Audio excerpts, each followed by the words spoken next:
എല്ലാ കൂട്ടുകാർക്കും നല്ലൊരു ദിവസം ആശംസിച്ചുകൊണ്ട് മാമ്പഴത്തിന്റെ പുതിയ വീഡിയോയിലേക്ക് സ്വാഗതം. നമുക്ക് നേരെ ഗൗതമിന്റെ അളകനന്ദയുടെ ഇന്നത്തെ നല്ലൊരു വിശേഷം കേട്ടാലോ. അങ്ങനെ ഇന്നത്തെ വിശേഷത്തില് നയനയുടെ അരിയിലേക്ക് സുമംഗല വരുവാണ്. സുമംഗല വന്നിട്ട് പറഞ്ഞു, അങ്ങനെ ആ പ്രശ്നത്തിനൊരു തീരുമാനമായെന്ന് പറയണം. എന്താ അപ്പച്ചി? അല്ല, ജാതകപ്പെടുത്തം നോക്കാനായിട്ട് ഞാൻ ജോത്സ്യരെടുത്ത് പോയിട്ടുണ്ടായിരുന്നു. മോളുടെ അർജുന്റെ ജാതകങ്ങൾ തമ്മിൽ നല്ല പൊരുത്തം ഉണ്ടെന്ന് പറയാം. അപ്പച്ചി, അതുകൊണ്ട് കാര്യമായില്ലല്ലോ. അതെന്താ മോളെ അങ്ങനെ പറഞ്ഞേ? അല്ല അപ്പച്ചി, ജാതകപ്പുറത്ത് മാത്രം പോരല്ലോ, അർജുൻ എന്നെ ഇഷ്ടപ്പെടണ്ടേ? അതാണ് കാര്യം. അതൊന്നും കുഴപ്പമില്ല, അത് പതുക്കെ പതുക്കെ മോളെ അർജുൻ ഇഷ്ടപ്പെട്ടോളൂ എന്ന് പറയാം. എന്നാലും അതിനേക്കാളും വലിയൊരു കടമയുണ്ട്. അർജുനും പിങ്കി ഇപ്പോഴും നിയമപരമായിട്ട് ഭാര്യ ഭർത്താക്കന്മാരാണ്. അതുകൊണ്ട് അവര് വേർപിരിയാതെ വിവാഹം നടത്താൻ പറ്റുമോ?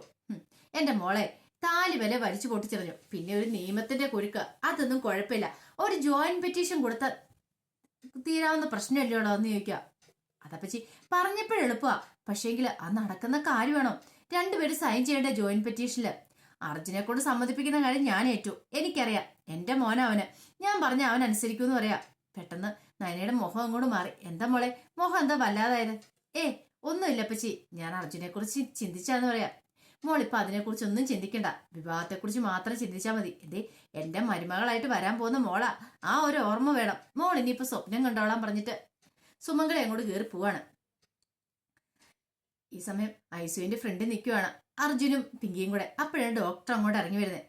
അപ്പൊ ഡോക്ടർ പറഞ്ഞു, കൃത്യസമയത്ത് തന്നെ ഇയാൾ ബ്ലഡ് കൊടുക്കാൻ എത്തിയതുകൊണ്ട് ജീവൻ രക്ഷപ്പെട്ടെന്ന് പറയാ. ചെറിയ മുറിവാണെങ്കിലും കുറെ ബ്ലഡ് വാർന്നു പോയിട്ടുണ്ടായിരുന്നു. മിക്ക അപകടങ്ങളും നടക്കിങ്ങനെയാ. അപകടങ്ങൾ നടന്നു കഴിഞ്ഞതിന് ശേഷം ചെറിയ മുറിവാണെങ്കിലും ബ്ലഡ് വാർന്നു പോയാ ആള് മരിക്കുന്നത്. ഇവിടെ എന്താണ്, കൃത്യസമയത്ത് തന്നെ ബ്ലഡ് കിട്ടിയതുകൊണ്ട് ജീവൻ രക്ഷപ്പെട്ടെന്ന് പറയാം. ഈ സമയം പിങ്കി ചോദിച്ചു, ഇപ്പോഴെങ്ങനെയുണ്ട് പപ്പായ്ക്ക്? ഇപ്പൊ കുഴപ്പമൊന്നുമില്ല, ക്രിട്ടിക്കൽ നില തരണം ചെയ്തിട്ടുണ്ട്. പക്ഷെ ഇനിയിപ്പം നോക്കാനായിട്ട് ആരെങ്കിലും വേണം. അല്ല, കുട്ടി തന്നെയുള്ളതെന്നല്ലേ പറഞ്ഞേ, ഭർത്താവ് പോലും കൂടെ ഇല്ലെന്ന് പറയാം. ഇത് കേട്ടതും പിങ്കിക്ക് എന്ത് പറയാൻ നടത്തില്ല. അല്ല, ഇത് പരിചയക്കാരനല്ലേ, തങ്ങൾ എന്താ ഇതിലായിട്ട് പോകാത്തെന്ന് ചോദിക്കുക. അല്ല, വിവരങ്ങൾ അറിഞ്ഞിട്ട് പോകാന്ന് കരുതിയെന്ന് പറയണം. ഓ അങ്ങനെ. പിന്നെ മറ്റൊരു കാര്യം, ഇവിടെയാകും പിന്നെ ഇപ്പൊ നേഴ്സിംഗ് അസിസ്റ്റന്റ് ഉണ്ടായിരിക്കും കാര്യങ്ങളൊക്കെ നോക്കാനായിട്ട്. അതിനുശേഷം വീട്ടിലേക്ക് ചെന്ന് കഴിയുമ്പോൾ വേറെ ആളെ നോക്കാൻ വേണം. കുട്ടീനെ കൊണ്ട് തന്നെ പറ്റില്ല എന്ന് പറയാം. ഇത് കേട്ടപ്പോ അർജുൻ പറഞ്ഞു, അതെ ഇപ്പൊ ഞാൻ തൽക്കാലത്തേക്ക് ഞാൻ നോക്കിക്കോളാം ഡോക്ടറെ എന്ന് പറയണം. എന്നാ ശരിയെന്നും പറഞ്ഞ് ഡോക്ടർ അങ്ങോട്ട് പോവാണ്. ഈ സമയം പിങ്കിയോട് അർജുൻ പറഞ്ഞു, ഞാൻ പപ്പാനെ നോക്കിക്കോളാം. അത് വേണ്ട അർജുൻ, ഞാൻ നിന്നോളാം എന്ന് പറയണം. അതിന്റെ കാര്യമില്ല, അറിയാലോ, ഒരു മെയിൽ നഴ്സ് ചെയ്യേണ്ട കാര്യങ്ങള്, അതായത് ആണുങ്ങൾ ചെയ്യേണ്ട കാര്യങ്ങൾ ആണുങ്ങൾ ചെയ്യണം. എല്ലാ കാര്യത്തിലും സഹായിക്കണം, ബാത്റൂമിൽ പോകാനും എല്ലാം. അതുകൊണ്ടാ പറഞ്ഞു ഞാൻ നിന്നോളാന്ന് പറഞ്ഞു എന്ന് പറഞ്ഞിട്ട് അർജുൻ അതിനകത്തേക്ക് കയറി പോവാണ്. ഈ സമയം പിങ്കിക്ക് കണ്ണുകളൊക്കെ നിറഞ്ഞു വന്നു. വല്ലാത്തൊരു മാനസികാവസ്ഥയായിപ്പോയി. സ്വപ്നത്തിൽ പോലും പ്രതീക്ഷിച്ച കാര്യമല്ലല്ലോ ഇങ്ങനെയൊക്കെ നടക്കുമെന്ന്. അർജുൻ വരുമെന്നോ അല്ലെങ്കിൽ പപ്പാനെ നോക്കൂന്നൊന്നും. അർജുനും കൂടി ഇല്ലായിരുന്നെങ്കിൽ താൻ എന്ത് ചെയ്തേനം എന്നൊരു ചിന്ത ആ സമയത്തും പിങ്കിയുടെ മനസ്സിലുണ്ടാവുന്നുണ്ട്. പിന്നീട് കാണിക്കുന്ന നയനെ ആകെപ്പാ ടെൻഷൻ അടിച്ചിരിക്കുവാണ്. നയനെ അടുത്തേക്ക് സുമംഗല വരുവാണ്. എന്താ മോളെ, എന്തിനാ നീ എന്നെ വിളിച്ചെന്ന് ചോദിക്കാം. അല്ലപ്പച്ചി, ഒരു പ്രശ്നമുണ്ട്. എന്താ? അല്ല, എന്റെ അർജുന കല്യാണക്കാര്യം അതിപ്പോ വീട്ടിൽ പറയണ്ടെന്ന് പറയണം. വീട്ടിൽ പറയണ്ടെന്നാ? അതെങ്ങനെ ശരിയാവും മോളെ? വീട്ടിൽ പറയാൻ നിങ്ങൾ രണ്ടുപേരും കല്യാണം നടത്താൻ പറ്റുമോ? അപ്പച്ചി, അതല്ല, വീട്ടിൽ അറിഞ്ഞിട്ടുണ്ടെങ്കിൽ ശരിയാവത്തില്ലെന്ന് പറയാം. അതെന്താ നീ അങ്ങനെ പറയില്ല? എന്റെ ബാലേട്ടന്റെ ഇപ്പൊ അങ്ങനെ മോളല്ലേ നീ, അപ്പൊ അതുകൊണ്ട് വീട്ടിൽ പറയാതിരിക്കേണ്ട കാര്യമൊന്നും ഇല്ലല്ലോ, അവരും കൂടെ അറിഞ്ഞിരിക്കേണ്ടെന്ന് ചോദിക്കുക. അത് വിവാഹമൊക്കെ കഴിഞ്ഞതിന് ശേഷം മാത്രം മതി അവരറിയുന്ന ഈ കാര്യം. ഒരു കാരണവശാൽ അതിനു മുമ്പ് അറിയില്ലെന്ന് പറയാം. അതെന്താ മോളെ? ഒരു പക്ഷെ അവരറിഞ്ഞിട്ടുണ്ടെങ്കിൽ ഈ വിവാഹത്തിന് സമ്മതിക്കത്തില്ല. അതെന്താ അങ്ങനെ? അല്ല, എന്റെ മനസ്സിൽ അർജുനുണ്ട്, പക്ഷെ അവര് നോക്കുമ്പം അവരുടെ മനസ്സിൽ അർജുൻ എന്ന് പറഞ്ഞാൽ രണ്ടാം കെട്ടുകാരനാ. അത് മാത്രമല്ല, അർജുന ആദ്യ ബന്ധം വേർപിരിയും ചെയ്യാം. അപ്പൊ അവരെന്തേലും ഒരു പ്രശ്നങ്ങളൊക്കെ കണ്ടെത്തൂലോ. അതുകൊണ്ടാ പറഞ്ഞു ഇപ്പം വീട്ടിൽ പറയണ്ടെന്ന് പറഞ്ഞു. ഓ, അതാണോ കാര്യം? അത് കുഴപ്പമില്ല, മോളുടെ ഇഷ്ടം എന്താന്ന് വെച്ചാൽ നടക്കട്ടെ. അത് മാത്രമല്ല അപ്പച്ചി, പിന്നെന്താ, കല്യാണമൊക്കെ അല്ലേ. എന്റെ ആഗ്രഹം എന്തായിരുന്നറിയാവോ? കുറെ സ്വർണ്ണമൊക്കെ ഇട്ട് അർജുനോടൊപ്പം കൈ പിടിച്ച് ആ വീട്ടിലേക്ക് വന്ന് കയറണമെന്നാ. എന്ത് ചെയ്യാനാ, എന്റെ സ്വർണ്ണമൊക്കെ എന്റെ വീട്ടിലായി പോയില്ലേന്ന് ചോദിക്കുക. ഈ സമയം അവള് പറഞ്ഞു, അല്ല സുമംഗല പറഞ്ഞു, അതെ അതിനിപ്പോ എന്ത് ചെയ്യാൻ പറ്റും മോളെന്ന് ചോദിക്കുക. അതൊന്നും കുഴപ്പമില്ല അപ്പച്ചി. അപ്പച്ചിക്ക് അറിയാം, ഈ ചില ജൂവലറിക്കാരൊക്കെ ഈ കല്യാണത്തിന് അന്ന് മാത്രം കുറെ എഗ്രിമെന്റ് ബോണ്ട് എന്നൊക്കെ വെച്ചിട്ട് സ്വർണ്ണ ആഭരണങ്ങൾ ഇടാനായിട്ട് കൊടുക്കൂലോ പെൺകുട്ടികൾക്ക്. അങ്ങനെ എന്തെങ്കിലും ഇതുണ്ടോന്ന് അപ്പച്ചി ഒന്ന് അന്വേഷിക്കാമെന്ന് ചോദിക്കാം. ഇത് കേട്ടപ്പോ പെട്ടെന്ന് സുമംഗല പറഞ്ഞു, മോളെ നീ എന്തിനാ അതൊക്കെ അന്വേഷിക്കുന്നേ? അതിന്റെ കാര്യമൊന്നുമില്ല. നീ അപ്പച്ചിനെ കുറിച്ച് എന്താ വിചാരിച്ചുകൊണ്ടിരിക്കുന്നേ? ഒറ്റ മോളെ ഇവിടുത്തെ ഞാന്. അപ്പൊ എന്നെ ആ രീതിയിൽ തന്നെ അന്നത്തെ കാലത്ത് 200 പവൻ തന്നെ എന്നെ കെട്ടിച്ചു വിട്ടെ. അതിനുശേഷം ബാലേട്ടൻ്റെ കൂടെ കൂടിയതിനു ശേഷം 10-20 പേര് കൂടുതൽ വാങ്ങിച്ചിട്ടുണ്ട്. ആ സ്വർണ്ണം എല്ലാം ഇവിടെ ഇരിപ്പുണ്ട്, ലോക്കറിലുണ്ടത്. അതെല്ലാം ആർക്ക് വേണ്ട? എന്റെ അർജുന്റെ ഭാര്യയായിട്ട് വരുന്ന കുട്ടിക്ക് വേണ്ടിയിട്ടുള്ള കാര്യങ്ങളാ. അതുകൊണ്ട് ഇനിയിപ്പോ സ്വർണ്ണം ഒന്നും വേറെ ഒരിടത്തൊന്നും വാങ്ങാനൊന്നും പോണ്ട, അതിന്റെ കാര്യമില്ലെന്ന് പറയാം. ഇത് കേട്ടതും നയനയുടെ കണ്ണുകളും തളങ്ങി. കൊള്ളാം, സൂപ്പറായിട്ടുണ്ട്. മൊത്തം 220 പവന്റെ സ്വർണ്ണമുണ്ട്.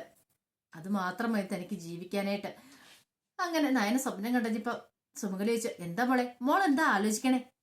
ഒന്നുമില്ല അപ്പച്ചി, ഞാൻ വെറുതെ കല്യാണത്തെ കുറിച്ചൊന്ന് സ്വപ്നം കണ്ട.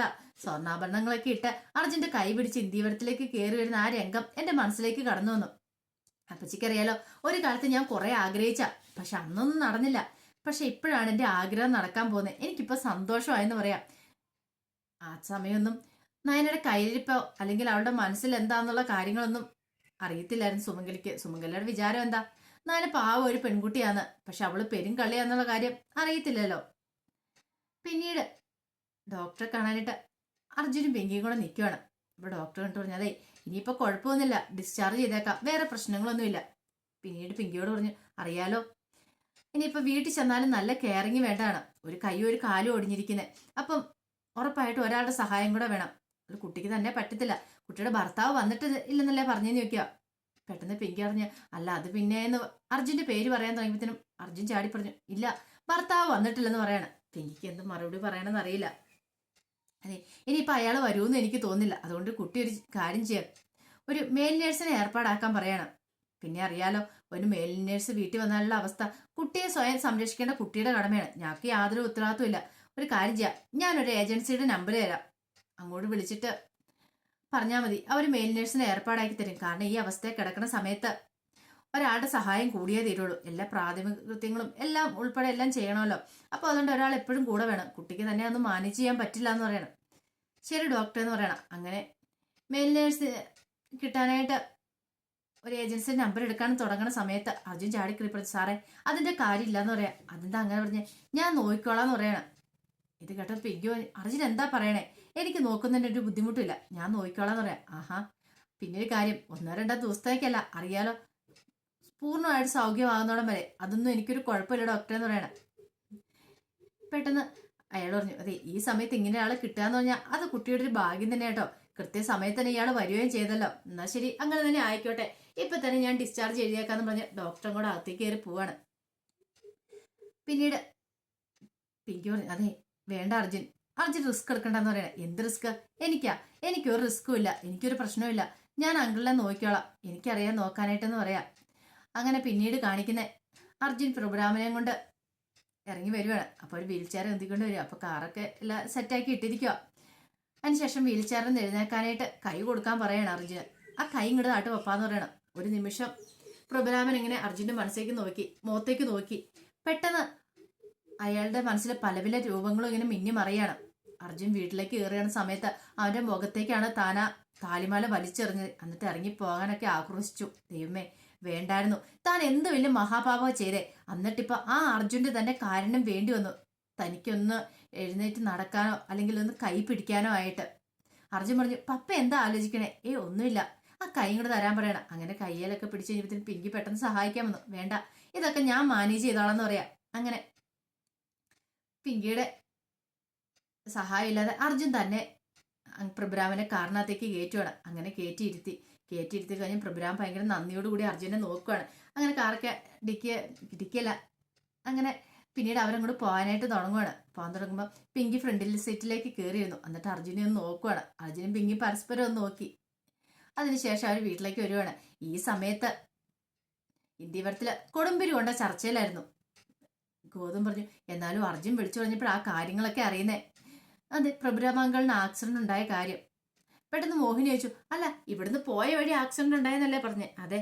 ഓഹ് ദൈവമേ, ഇവിടുന്ന് വന്നിട്ട് പോയത് നന്നായി. അത് കേട്ടപ്പോൾ അരുതി ചോദിച്ചു, അതെന്താ നീ അങ്ങനെ പറഞ്ഞേ? അല്ലെങ്കിൽ ഇങ്ങോട്ട് വരുന്ന വഴിയാണെന്ന് ഓർത്ത് നോക്കി ഏട്ടത്തി. ആ സ്വർണത്തിന്റെ കാര്യം, ആക്സിഡന്റ് ഉണ്ടായി വീണ് കിടക്കുമ്പോൾ സ്വർണം താഴെ പോവും, ആരെങ്കിലും എടുത്തോണ്ട് പോകത്തില്ലേ? പിന്നെ അത് ജീവിതത്തിൽ തിരിച്ചു കിട്ടുമോന്ന് ചോദിക്കുക. പെട്ടെന്ന് ഗൗതം പറഞ്ഞ, അല്ല ചെറിയമ്മ ഇത് എന്തായി പറയണേ ചോദിക്കുക. അല്ല ഞാൻ പറഞ്ഞാൽ എന്താ തെറ്റ്? നന്ദി ചോദിച്ചു, ഇങ്ങനത്തെ കാര്യങ്ങളാണ് ഇപ്പൊ സംസാരിക്കുന്നത്. അപ്പൊ ജീവിതത്തെക്കാളും അല്ല ഒരാളുടെ ജീവനേക്കാളും വലിയൊരു കാര്യം പറഞ്ഞാൽ സ്വർണം എന്ന് ചോദിക്കുക. മോഹിനി പറഞ്ഞു, അങ്ങനെ ചോദിച്ചിട്ടുണ്ടെങ്കിൽ കൂടുതലൊന്നും പറയേണ്ട കാര്യമില്ല, ചെറിയമ്മന്ന് ആലോചിച്ച് നോക്കിയേ. സ്വർണ്ണം നാളെങ്കിൽ നാളെ ഉണ്ടാക്കാം, പക്ഷെ ഒരാളുടെ ജീവനോ? പിന്നെ അതൊക്കെ നന്ദയ്ക്ക് പറയാം. അതെ, അരുന്ധിയുടെ അടുത്തേക്ക് എത്ര പ്രിയപ്പെട്ട വിലപ്പെട്ട സാധനമായിരുന്നറിയാവോ അതെന്ന് ചോദിക്കുക. അങ്ങനെ അങ്ങോട്ടും ഇങ്ങോട്ടും ഒന്നും രണ്ടും പറഞ്ഞ് വഴക്കുണ്ടായി കഴിയുമ്പോൾ ഗൗതം പറഞ്ഞു, ഒന്ന് നിർത്തുന്നുണ്ടോ മനുഷ്യന് സമാധാനക്കേട് ഉണ്ടാക്കാനായിട്ട്? മഹേശ്വരൻ പറഞ്ഞു, അതെ നമുക്കൊന്ന് കാണാൻ പോണ്ടെന്ന് ചോദിക്കുക അവരെ. ഇത് കേട്ടതും ഗൗതം പറഞ്ഞു, അല്ല കാണാൻ പോകുന്നതിൽ കുഴപ്പമില്ലായിരുന്നു, പക്ഷെ വീട്ടിലേക്ക് കൊണ്ടെന്നാ പറഞ്ഞേ, ഹോസ്പിറ്റലിൽ നിന്ന് ഡിസ്ചാർജ് ചെയ്തെന്നാ പറഞ്ഞ. ഓ, അരുതി പറഞ്ഞു, അങ്ങനെയാണ് ഇപ്പം നമുക്ക് പോകണ്ടെന്ന് പറയാ, പിന്നീട് പോകാന്നുള്ള അർത്ഥത്തിൽ അവരിയ്ക്കുക. കാരണം വീട്ടിൽ ചെന്ന് കഴിയുമ്പോൾ എന്താ പറയാൻ പോകുന്ന പറയാൻ പറ്റില്ലല്ലോ. അതുകൊണ്ട് പിന്നീട് അർജുൻ പ്രഭുരാമനെ കൊണ്ടുവന്ന് മുറിയിലേക്ക് കൊണ്ടുവന്ന് കിടത്തുകയാണ്. അങ്ങനെ ബെഡിലേക്ക് കൊണ്ടുവന്ന് കിടത്തുന്ന സമയത്ത് പതുക്കെ നല്ല സൂക്ഷ്മതയോട് കൂടിയാണ് കൊണ്ടുവന്ന് കിടത്തുന്നത്. അങ്ങനെ നന്ദിയോട് കൂടിയിട്ട് അർജുനെ നോക്കുകയാണ് പ്രഭുരാമൻ. അർജുന് ബുദ്ധിമുട്ടായില്ലേ എന്ന് ചോദിക്കുക. ബുദ്ധിമുട്ടോ? എനിക്ക് എന്ത് ബുദ്ധിമുട്ടെന്ന് പറയാം. പിന്നീട് പിങ്കി അങ്ങോട്ട് വന്നു. പിങ്കി വന്നിട്ട് പറഞ്ഞു, അതെ അർജുൻ അങ്ങോട്ട് പോയിക്കോളാം, ഞാൻ നോക്കിക്കോളാം എന്ന് പറയണേ. അർജുൻ പറഞ്ഞു, വേണ്ട പിങ്കി 2 ദിവസം ആയില്ലേ ഉറക്കളയ്ക്കാതെ നിന്നിട്ട്, വേണ്ട ഞാൻ നിന്നോളാം, എന്റെ ആവശ്യമുള്ളെന്ന് പറയണം. എന്നാലും അർജുൻ ഒന്ന് ഫ്രഷ് പോലും ആയില്ലല്ലോ, അർജുൻ അടുത്ത് തന്നെയല്ലേ ഇരുന്നേ, അർജുൻ പോയി റെസ്റ്റ് എടുത്തോ, ഞാൻ നോക്കിക്കോളാം എന്ന് പറയാം. അർജുൻ പറഞ്ഞു, ഇതൊക്കെ എന്ത്, ഞാനൊരു സോൾജിയർ അല്ലേ, എനിക്ക് കാര്യങ്ങളൊക്കെ അറിയാം, എനിക്കിതൊന്നൊരു മടുപ്പോ ബുദ്ധിമുട്ടോ ഒന്നും ഒരിക്കലും അല്ല, പിങ്കിക്ക് ഇതൊന്നും ചെയ്ത് ശീലമല്ലോ, പിങ്കി പോയിക്കോളാൻ പറയാണ്. ദേ പപ്പായ്ക്ക് പൂർണ്ണമായിട്ട് സുഖമാവാതെ ഞാൻ ഇനി ഇവിടുന്ന് ഒരിടത്തേക്കും പോകത്തില്ല, നിങ്ങൾ എന്നെ ഇവിടുന്ന് പറഞ്ഞു വിടാൻ ശ്രമിച്ചാൽ പോലും ഞാൻ ഇവിടുന്ന് പോകത്തില്ലെന്ന് പറയാം. ഇത് കേട്ടത് പ്രഭുരാമൻ 2 കണ്ണും നിറഞ്ഞു വന്നു. കാരണം ഇവനെ എത്രയൊക്കെ താൻ ദ്രോഹിച്ച, എന്നിട്ടും അതുപോലെ തന്നെ പിങ്കി മനസ്സിലാക്കുമായിരുന്നു അർജുന്റെ സ്നേഹം എന്താന്ന്. പെട്ടെന്ന് പിങ്കി പറഞ്ഞു, എന്നാ ശരി ഞാനൊരു കോഫി എടുത്തിട്ട് വരാന്ന് പറയണം. എന്നാ ശരി എന്ന് പറഞ്ഞിട്ട് അർജുൻ അങ്ങോട്ട് ഇരിക്കുമ്പോഴത്തേനും പ്രഭുരാമന് വല്ലാത്ത സങ്കടമായിപ്പോയി. പ്രഭുരാമൻ ഓർക്കുമായിരുന്നു താൻ എത്രമാത്രം ആട്ടി വിട്ട അവനെ, എന്നിട്ട് പോലും ഇവന്റെ കാരണത്താലാണ് ഇപ്പൊ താൻ ജീവിക്കുന്നതെന്നൊരു ചിന്ത ഉണ്ടാവുകയാണ്. അപ്പൊ അതിന്റെ വിശേഷങ്ങളൊക്കെയാണ് കണ്ടത്. ഇതിന്റെ ബാക്കി വിശേഷങ്ങളുമായിട്ട് വൈകുന്നേരത്തെ പ്രമോയി വരാട്ടോ. അപ്പൊ ഒരിക്കൽ കൂടി എല്ലാവർക്കും നല്ലൊരു ദിവസം ആശംസിച്ചു നിർത്തുന്നു. നന്ദി.